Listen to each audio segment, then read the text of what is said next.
Imagine leaving home early on a wet December morning to finish some holiday shopping. It's just 2 days until Christmas, and you have your checklist next to you with all the last-minute gifts you still have to buy. But before you can make it to the store and return home, a violent lake-effect blizzard sets in with hurricane-force wind gusts and snow so heavy that you find yourself in a complete whiteout. Your trip to the store turns into a fight for survival as your car gets buried under massive snowdrifts, and you don't know when you'll be found. Hey GeoTrekkers, this is Dr. Hal, host of the GeoTrek podcast. In this episode, we'll dig deep into the Christmas week blizzard of 2022 that pounded Western New York, inflicting 44 fatalities on a region usually accustomed to heavy snowfall. Our guest is Don Paul, a broadcast meteorologist since 1976, who has been forecasting lake-effect snow in Buffalo since 1984. Don holds the American Meteorological Society, or AMS, seal of approval for television weathercasting and is a professional member of the AMS. He served a 3-year term on the AMS Board of Broadcast Meteorology and has recently completed 5 years on the AMS Appeals Panel for AMS SEAL and CBM candidates. I came across Don on a PBS NewsHour feature on the Christmas week blizzard, and he was gracious to agree to do an interview for the GeoTrek podcast. Hey, if you're new to the podcast, GeoTrek investigates the impact of extreme weather and natural disasters on individuals and communities. Our goal is to help you improve your decision-making, risk assessment, and communication related to extreme events, so you can take action to make yourself, your family, and your community more resilient.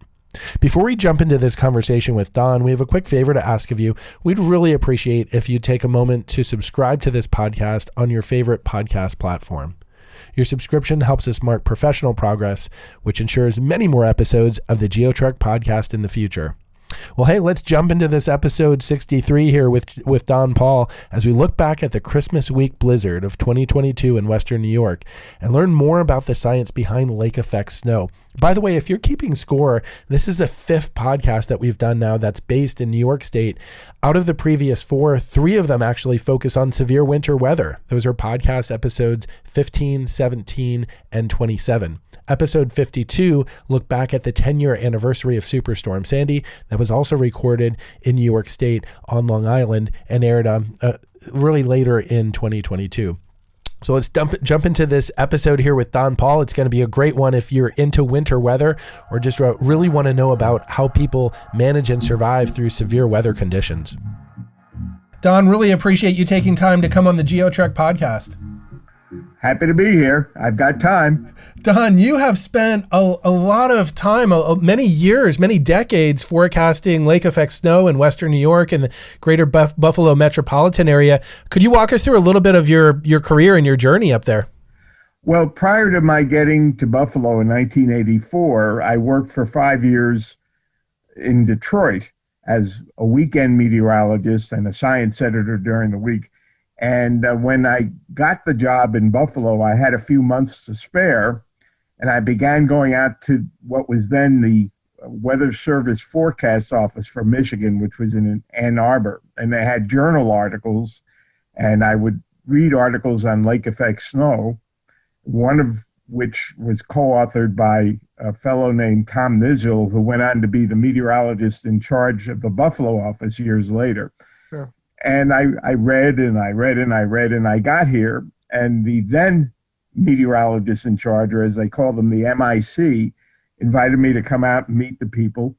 And I told him I had read such and such papers, and he said, well, you can read papers, and that is important, but you have to live it. And he gave me a decision tree paper, which had been written in the early 80s or late 70s, for the smaller offices that no longer exist, where they were staffed primarily by knowledgeable technicians rather than degreed meteorologists, the Rochester office, the Syracuse office. And it was an excellent decision tree because it asked questions, if such and such go, you know how decision trees work, go on to the next. And kind of like a flow chart. Yeah, and it had one sheet, which I still have next to me on my computer desk, although I have it memorized, for the Lake Erie potential for lake-effect snow, which towns and cities are going to be impacted by which wind direction.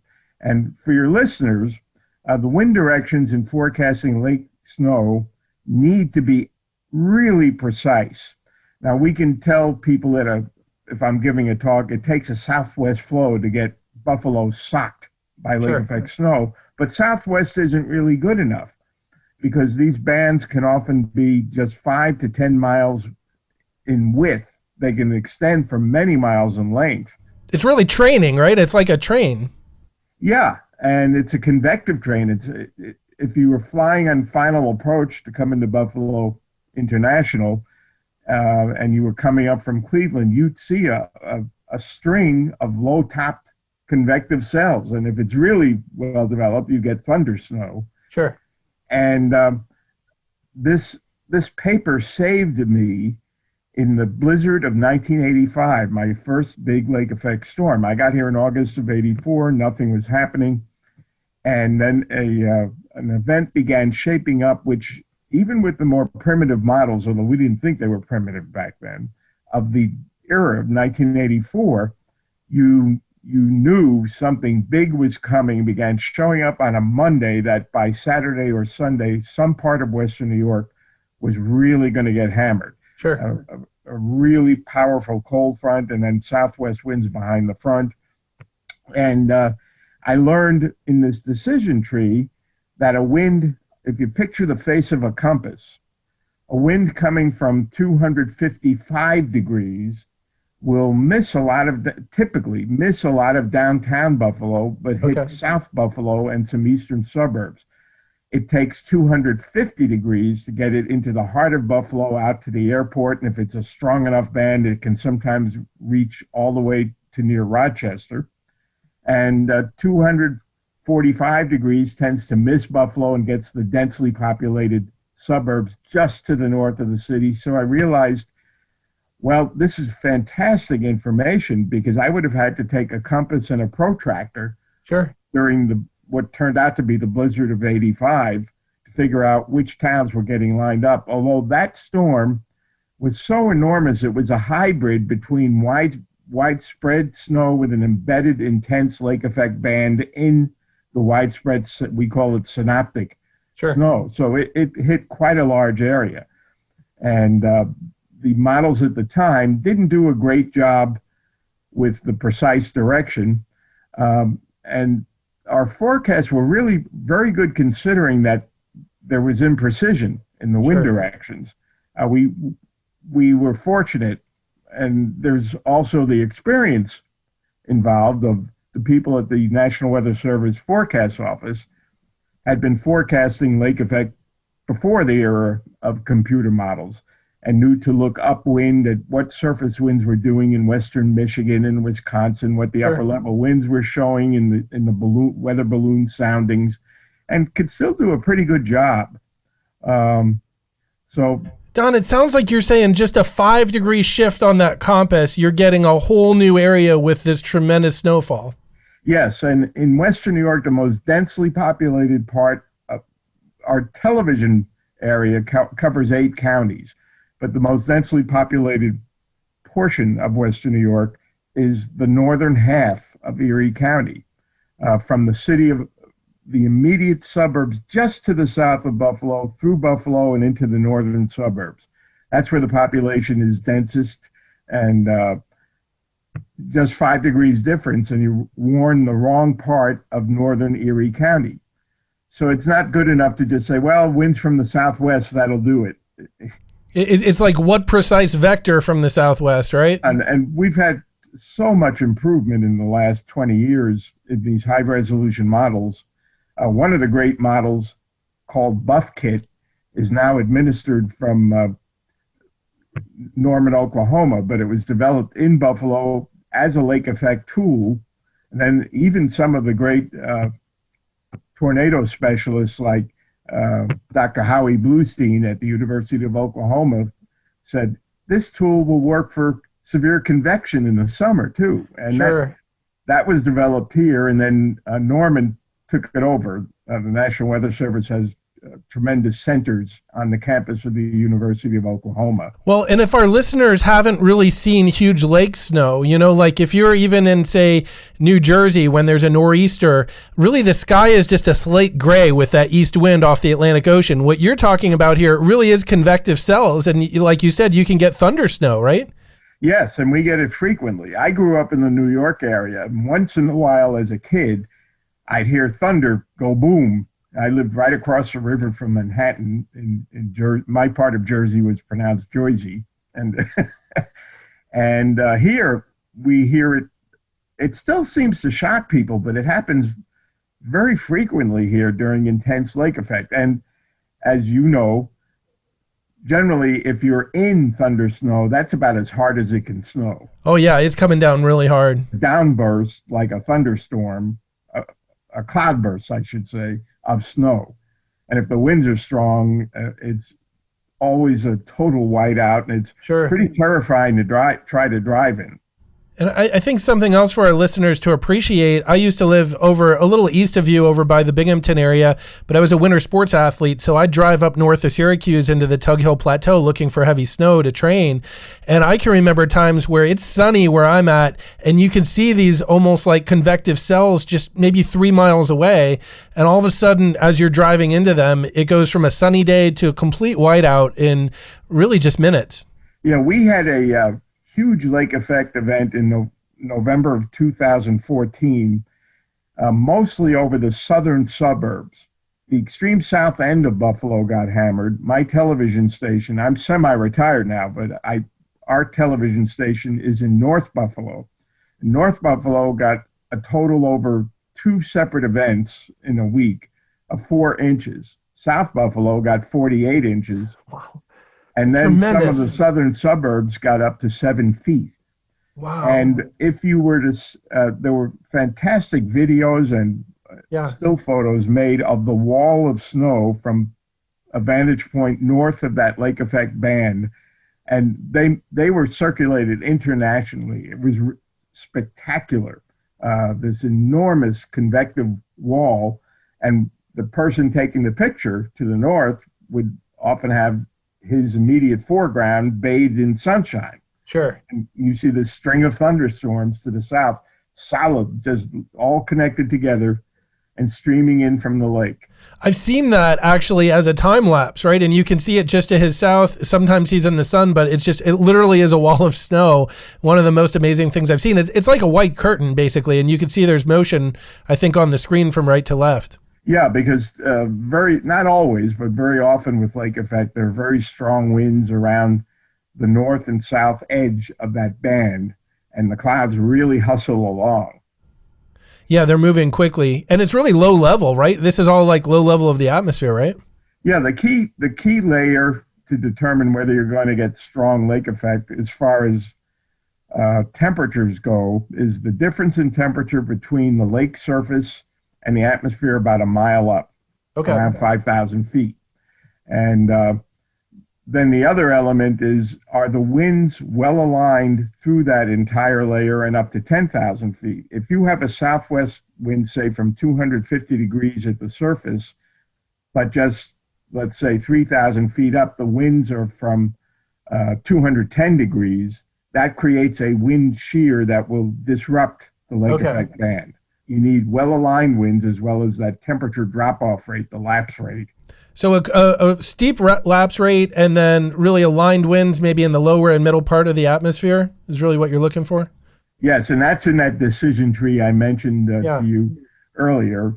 It said, are the winds well-aligned up to 10,000 feet? Is there more than 30 degrees change in wind direction within that layer? And then if you said yes, then it would say no for intense lake effect, and you'd go to a different part of the decision tree. Well, are we going to get any? Yeah, a little, but not much. Yeah, I got you. It sounds like when the winds align and you have that steep temperature lapse rate, then you can really get pounded. Yeah, and we had that in our blizzard at Christmas time. Don, talking about how localized these things are, before we started recording, this is an amazing story you were telling me about. You would get phone calls at the station with people telling you to call their boss that where they are, it really was snowing like crazy. Could you explain that story? Yeah, I get occasional phone calls, and this is before the era where everyone had radar apps on their smartphones.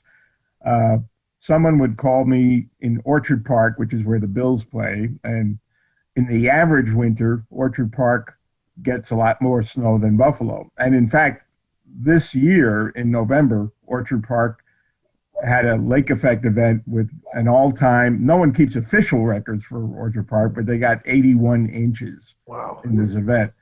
Well, I would occasionally get a call from someone in Orchard Park saying, here's my boss's phone number in downtown Buffalo. Do you have time to call him and tell him, because the sun was shining brilliantly in Buffalo. What's the distance? Buried in Orchard Park, and I can't get out of my driveway. What's the distance there between Orchard Park and downtown Buffalo? I'd say 17, 18 miles. Okay, so maybe it's snowing like crazy in Orchard Park, and it has been for hours, and you're saying 17, 18 miles away, no snow and sunshine. Yeah, and sometimes there's a band that's exceedingly narrow. When our National Weather Service Doppler radar went online in December of 1995, there was a band that was only 5 miles wide. It was a lot longer and it was skinny, but you could go just 2 or 3 miles and go from blinding snow to the edge of the band and see the sun come out. Don, so how does this relate to daily life in the wintertime in Buffalo? I mean, are there times where people will not commute across town because they know a band is setting up? I mean, obviously there can be big impacts. Some of these snow rates can be tremendous. How does this play out, like in people's decision making with moving around the metro area? Well, I know how it should play out, but it doesn't always work out that way. We had the largest loss of life in the metro, not just Buffalo, but in Western New York's history due to weather in our Christmas blizzard. The total death toll, the majority of it in the city of Buffalo, but also some outside of the city, the total death toll of 44. And that's just extraordinary. There had been a ground blizzard in 1977 before I got here. December 76 and January 77 were extreme winters for the portions of the Midwest and the Great Lakes. In fact, there were natural gas shortages. Sure. And snow kept piling up all over. Lake Erie froze in an all-time record early date. And the snow just kept piling up on Lake Erie and the landscape. And all this low density snow, because the temperature had been frigid most days, it was not water laden packed snow. It was pretty powdery. Yeah, and a cold front came through on January 28th in the late morning.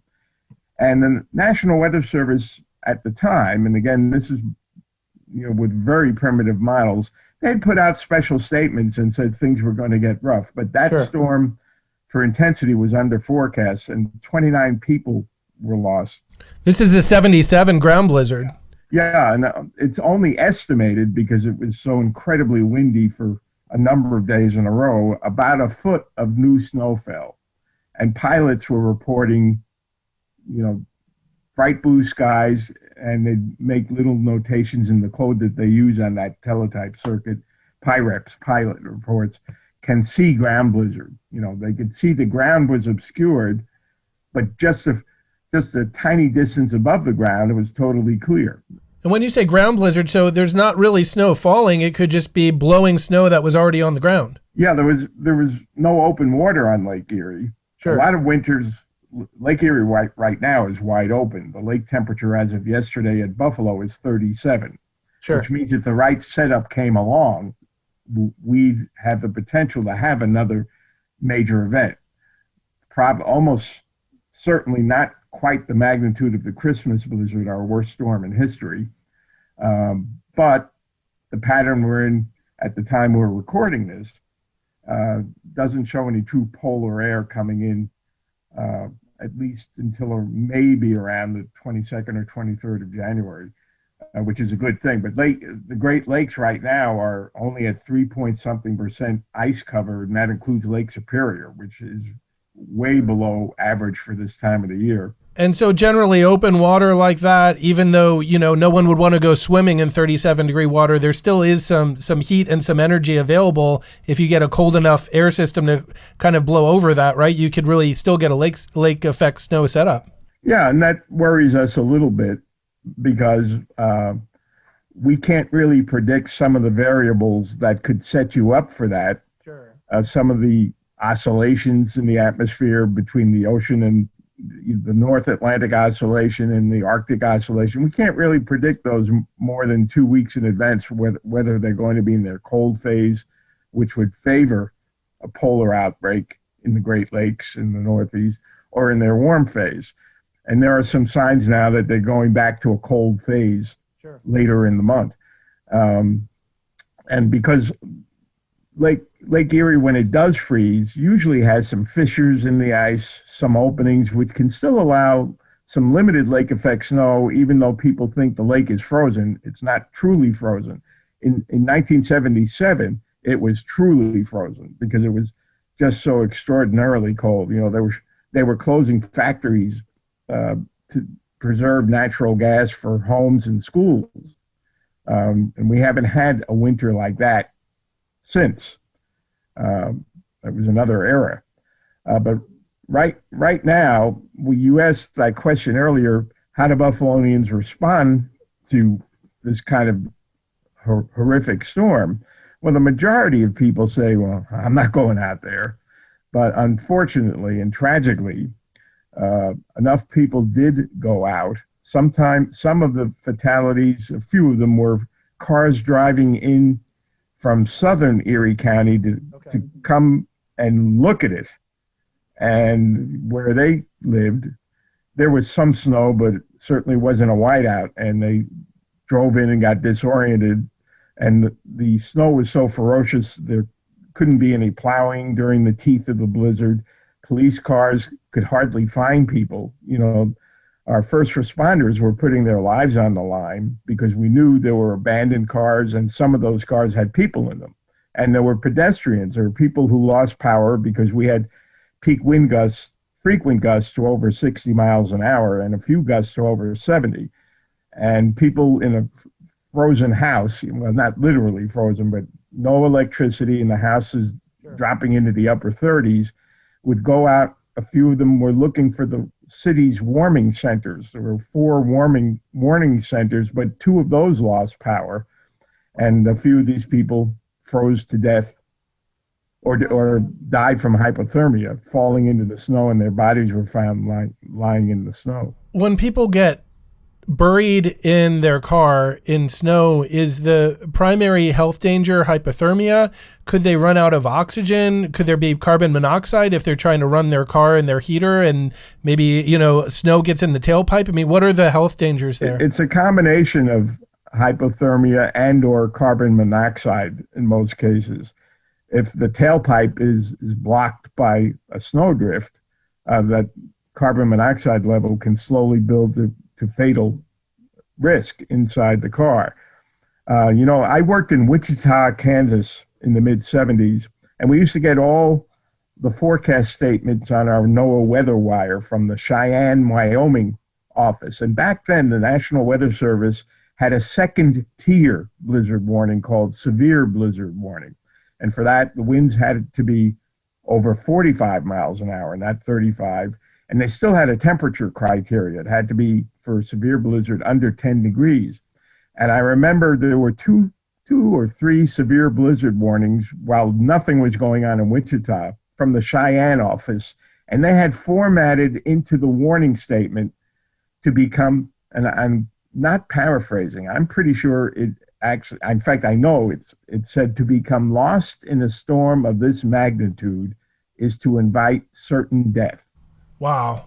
That's very strong wording. Meteorologists I worked with had been out in the plains for some years. I was only there, I was new, and I said, wow, Jim, look at this. He goes, have you ever been on the high plains? Because Wichita's on the plains, but it's not the high plains. Sure. And he said, there are no landmarks. If you stay in your car, you think a highway patrol car is going to come by in a total whiteout?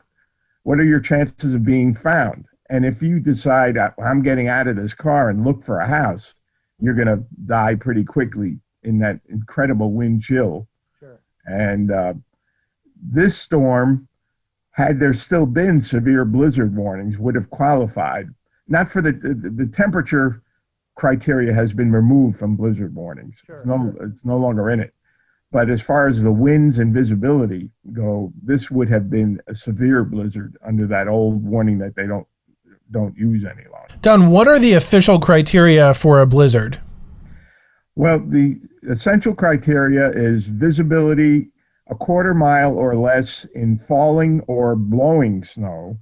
And, those ground blizzards, we had that 77 ground blizzard. They're not that common around here. They're much more common in the plains, especially the high plains.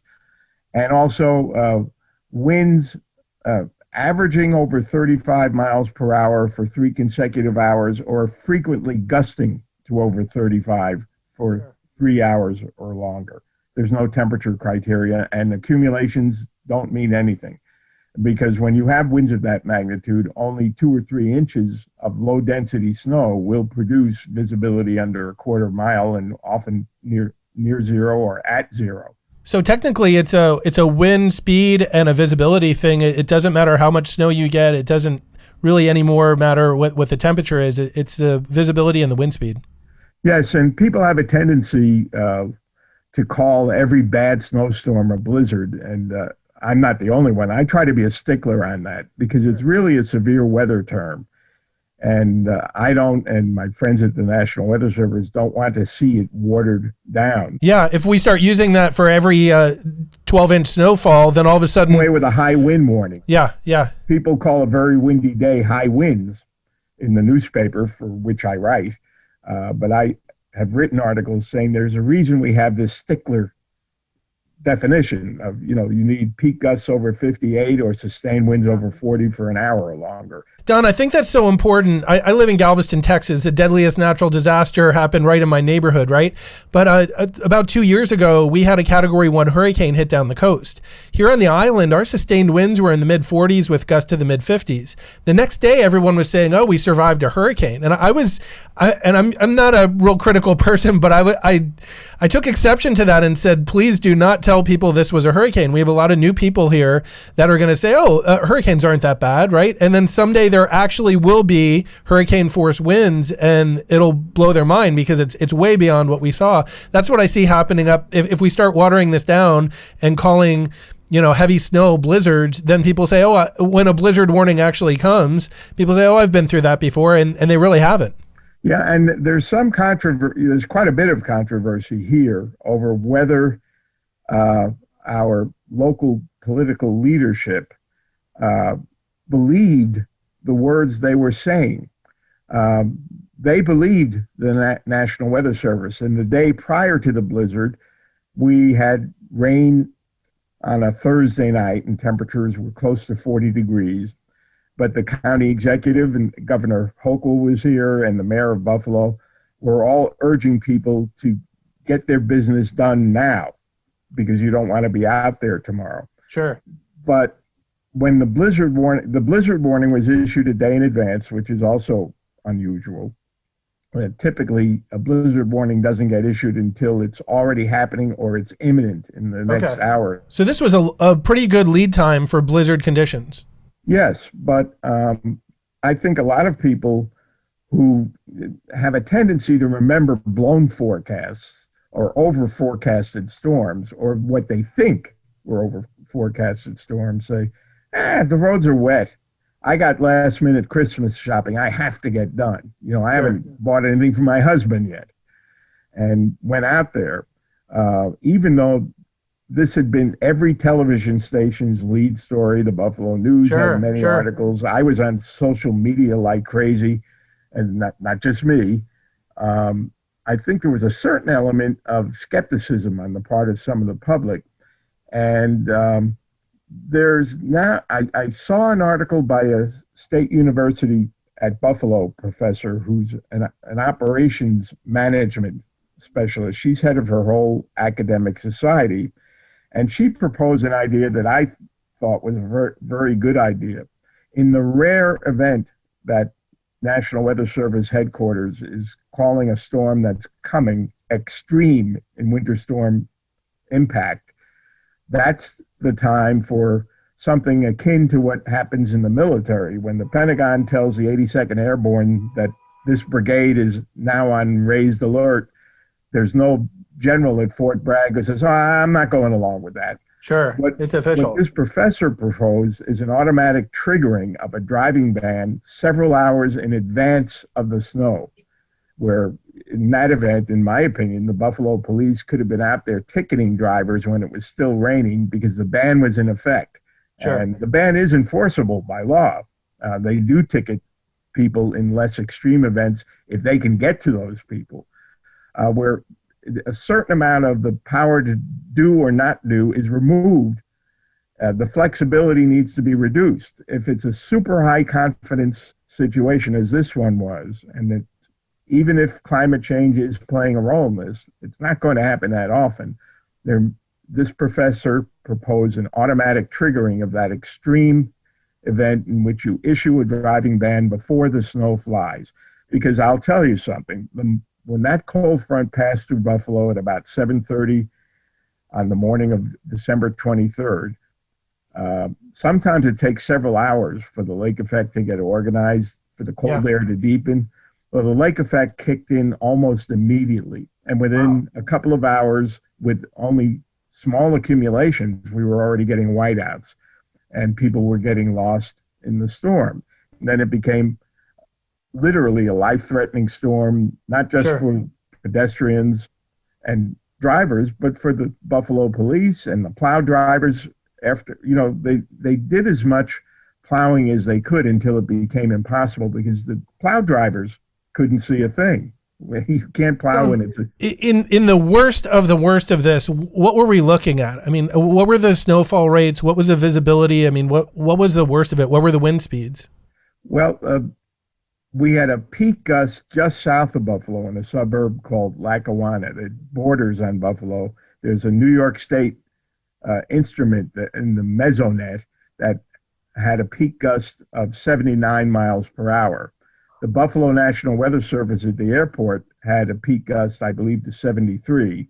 Wow. And we were getting frequent gusts to over 60, where the sustained average wind speeds were 35 to 45, and then for a couple of hours, 40 to 50. But the airport had 13 consecutive hours of, I think it was under an eighth mile visibility, but quite a few hours within those 13 hours of zero, which you almost never see. So complete whiteout and unbelievable winds for a long period. It's the longest airport outage Buffalo's ever had. The airport closed from Friday and didn't reopen until Wednesday the next week. I've never seen that before. And I've been here, as I said, 38 years. How much snow did they pick up at the airport? And then what was the maximum amount? They had the highest total. And that's not that typical either. They got 51.6 inches, I think. Wow. Over 4 feet. But again, the other thing that happened with this storm is very often you hear, well, the temperature dropped from around 40 degrees at 6 a.m. into the single digits by evening. And if you have lighter wind speeds, the density of snow as you drop through the teens becomes lower density, blows around easily, but it should be easier to shovel. Sure. But I was reminded by one of the lead forecasters before the storm began that there have been a couple of papers written, one in Japan in a journal, that when you have truly high winds, the dendrites, those nice pretty snowflakes, billions of them are smashing into one another on a turbulent trip and fracture and become almost columnar. They become small crystals that pack together, where you have so much more snow packed into a drift than you would if the winds were gentle. Oh, I could see, like, gently falling snow, you get these little air gaps right between the flakes, but when it's that windy, they're packed more. Yeah, when it finally let up, I went out and we didn't have a plow service, and I said, well, I'm kind of an older guy. I'm going to have to be careful, but I'm going to tackle this. It'll take a few days.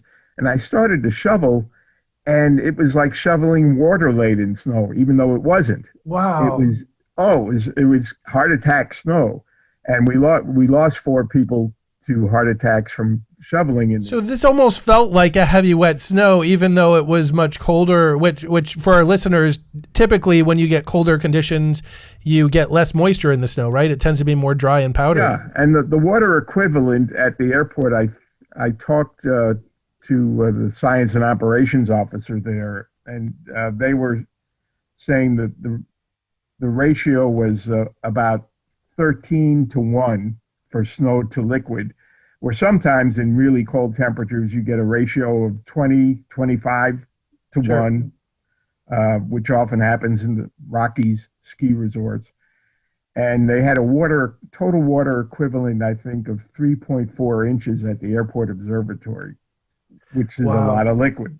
Yeah, that's really amazing. I would not have pictured that, but that makes sense when you have these elevated wind speeds that you could pack it in more, and like you said, it's becoming a heavier snow. Don, so do you think there'll be a change to the local regional response, with future big snow events following the Christmas blizzard? I do think that. I don't know exactly what they're going to decide, but the criticism was widespread enough. The governor was here. She held quite a few news briefings. The county executive was very aggressive verbally, warning people to stay off the roads. But the decision not to deploy many National Guard troops far in advance of the snow, instead of, I think there was a small number of National Guard troops who were at least at their ready stations before the snow Sure. came. But the decision to wait to put the driving ban into effect until the blizzard warning went into effect, which was 7 a.m. that Friday morning, the 23rd.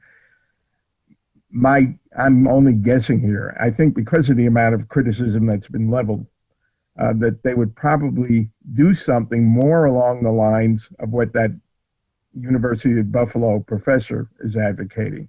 Get that driving ban out there earlier. You wouldn't do this for every snowstorm, but you would do it for this kind of truly extreme event. Because if you know what happens if you overwarn, then Sure. the boy who cried wolf syndrome comes, Oh, yeah. and there's even less recognition of the severity of a warning. Sure, that's the challenge with disaster forecasting, right? If you go too far one way, if you overwarn, then people don't believe you next time. But if you underwarn, you could have fatalities with the current system. Yeah, and I see a reaction on my Facebook page because I've been in TV. I still substitute pretty frequently. There's a fear factor out there now. Instead of I'll believe it when I see it. Sure. And although there's no sign right now of another major lake effect event in the next 2 weeks, which I guess could change toward the end of those 2 weeks, but there's no sign right now. I'm getting a lot of fearful questions because people are aware. My colleagues on television are reminding Sure. people the lake is wide open. And I've written 2 or 3 columns showing something of a pattern flip coming around the 23rd, maybe 24th of January. Yeah. And I said, this doesn't mean if we turn colder that we're heading back into an extreme pattern or that there's going to be favorable Sure. wind conditions to make lake effect. But there's a certain fear factor in a lot of my followers now.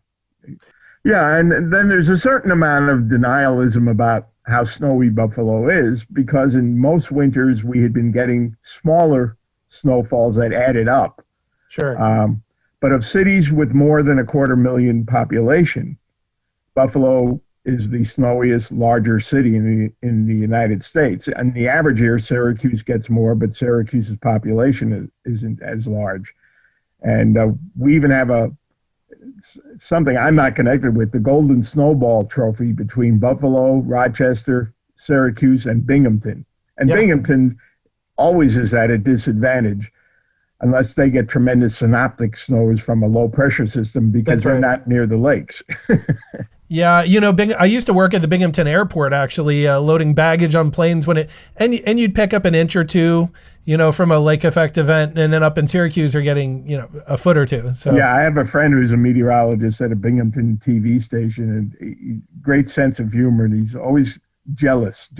Oh yeah, we'd always be jealous if the big snows are getting north and west of us. It is most meteorologists, not all, love winter and love snow. Oh yeah. Even though we get inconvenienced, the excitement, but it gets old by the latter part of the winter. Yeah, hey, Don, so how much snow do you have at the airport right now? How does this rank? I mean, could this be the snowiest winter on record in Buffalo?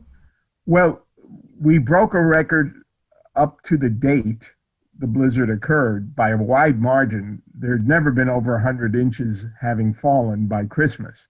So that record is broken. But since then, we've had a trace of snow in January at the airport. Hasn't been snow on the ground for days.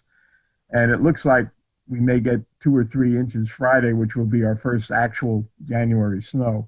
Yeah. The greatest snowfall ever was in the winter of 76, 77, the year that blizzard occurred, just under 200 inches, 199 point something inches. It's not impossible because the lake's wide open, but I have my doubts we're going to get up to that level. What are you at right now, if you had a guess, at the airport? Well, the total is where it was after the blizzard, 101.6. Okay. So you got up to basically 101.6 by Christmas, and then it sounds like really nothing in the 2 to 3 weeks after that. Yeah. And, because the lake's wide open, if someone points a gun at my head and says, give me a number, I say, I can't give you a number, but we're not done with lake effect. Yeah, they have a really broad reach. Don, before we wrap up here, I mean, what are your thoughts on, I know people talk about the polar vortex and how changes in that can send Arctic air down to the lower 48, which obviously you're crossing over the Great Lakes, so you could get some big snow where you're at. What are your thoughts on that? Is that something you've looked into? Yes, but I used the cliche when I was on the PBS NewsHour of I stand on the shoulders of the researchers. I explained I'm not a researcher. And I mentioned Dr. Judah Cohen, who lives outside of Boston. Sure.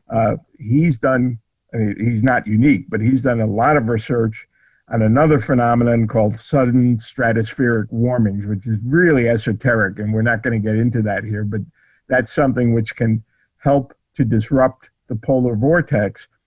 And in his earlier research, he had been writing more about a big piece of the polar vortex dropping south as a unit, as an entity.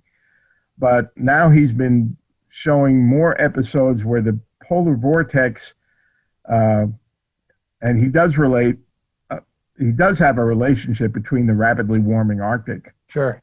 And for your audience, a strong polar vortex sounds like, ooh, that must be the really cold one. Well, that's really when the polar vortex is spinning more rapidly.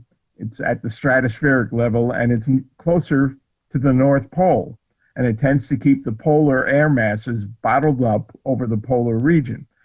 But it can be disrupted and weaken and droop, and out ahead of it, the polar jet stream occasionally slows down, weakens, and drops, and that's looking like what's going to happen later in January. So, Don, a stronger polar vortex, it's tighter, it's keeping the cold air bottled up closer to the Arctic and the poles, but a weaker polar vortex, you're getting some of these, the kind of droopiness in the circulation and can get some of that cold air farther south. Yeah, and for some of your geekier listeners and viewers, NOAA has some great articles written for lay people. They don't talk down to you, but it's not filled with equations on the polar vortex, and they have some excellent diagrams which are so straightforward, where they show strong versus weak polar vortex, what the impacts are. And you can find these with any search engine. Just type in NOAA polar vortex, and they're great articles because the clarity, they're well written, and it's widely, in fact, it's essentially known the disastrous hard freeze of Texas in February 2021 was due to a polar vortex disruption. Sure. And that one, our December blizzard, was a short-lived event. It was only a few days. And then we went back to above average temperatures. And I had been writing that we've been seeing somewhat more frequent disruptions of the polar vortex, bringing in short-lived episodes. It's episodic, excuse me, of extreme winter weather in an otherwise milder than average winter. And right now, that's where we are. Yeah. And the Great Lakes are. That's why there's almost no ice on any of the Great Lakes. Sure. And Dr. Judah Cohen has written about this extensively. He's also got a video he made that he had on Twitter, which I use in a Buffalo News article because he explained it beautifully and had some good graphics to support what the polar vortex looks like when it starts to wobble. Yeah, Don, appreciate that. I know a lot of our listeners wonder what happened, but then they're also wondering why these things happen. And so you've given our listeners some good resources to run with. I know NOAA has some great science, some great resources out there, and I'm sure listeners will go and check out some of those graphics and some of that teaching. You know, it's good stuff when it's not filled with jargon and equations, but can help, I think. Yeah, and before we go, I want to give your listeners a great website address. If you want to learn more about climate change and you don't think you're that well informed, it's climate.nasa.gov. Thank you. So that's climate.nasa.gov. If you can't remember that, just do a search, NASA Climate. It's a great website. It's updated frequently, and it's got one chapter called Evidence. How do we know humans are causing most of the warming which is occurring? And it's written beautifully, and it's all peer-reviewed. It's not just one guy like me sitting at a keyboard. Don, I really appreciate you taking time to come on the podcast, hoping for a successful season up there. I know if you get any more snow, you're going to be on top of it and hopefully keeping people informed. But I spent much of my life in the northeastern states, love wintertime, and especially November, December, January, I'd be excited. But by the time you get to late winter, I think all of us say, okay. Well, right now it's been cloudy here since Christmas, and some people are fed up with that. Sure.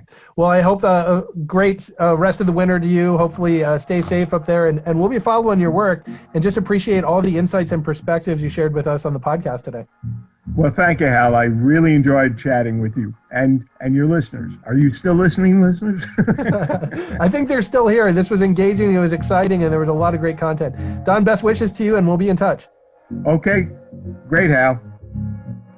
Well, we covered a lot of amazing content on this interview with Don Paul. I wanted to clarify a few of the points we discussed on this podcast. Number one, Don explained the science behind lake effect snow. Early in the broadcast, we talked about convective cells. So convection is a form of heat transfer that involves heat and energy moving vertically very often. It drives massive thunderstorms that we see when we see like cumulonimbus clouds, these big billowing thunderstorms on the plains in spring and summer, for example. That's convection behind that whole process. So if you can recall ever seeing big thunderstorm clouds with dark bases but bright white billowing tops that are shaped like cauliflower, those are convectively driven clouds. These big thunderstorms can reach 40, 50,000 feet in height or even higher. Intense lake effect snow squalls can also be convective. You could think of them like mini thunderstorms, but their cloud tops are a lot lower than those, say, spring and summer thunderstorms. But they are really basically like mini thunderstorms really moving off the lake. You could think of them. They can produce thunder, lightning, and intense precipitation. Number two, Don shared some amazing stories about how localized lake effect snow can be. Looking over this season's snowfall totals, I found an amazing stat I wanted to share with you. As Don shared, Buffalo has smashed their all-time snowiest season through Christmas Day, with 101.6 inches reported at the airport. So imagine if you called your friend that lives in Rochester, New York, a city about 75 miles to the east of Buffalo, and you said, wow, I heard you're having an exceptionally snowy winter. She might sound really confused because through December 31st, Rochester has only recorded 9.3 inches of snow and could actually make a run at the least snowy season on record. That occurred in Rochester in 1952 to 1953, when only 41.7 inches of snow fell the entire season. So Rochester actually could make a run at the least snowy season on record, and here Buffalo has been in international news for having two major blizzards, including the deadliest blizzard on record. So it's amazing how localized this lake effect snow can be. Number 3, Don mentioned the Golden Snow Globe contest, which is now expanded to a nationwide competition to see which metro area with at least 100,000 people records the most snow. As of January 10th, Buffalo is in first place by a long shot with their 101.6, providing a substantial margin over the number 2 city, Grand Rapids, Michigan, which right now has 68.2 inches of snow. So Buffalo still has a wide margin. Buffalo won it last season as well, and the most victories of any city in the U.S. actually goes to Syracuse, New York. Number 4, if you're interested in keeping an eye on these Arctic outbreaks and following really the meteorology and what's coming down the pike, you can follow Don Paul on social media. He provides excellent content.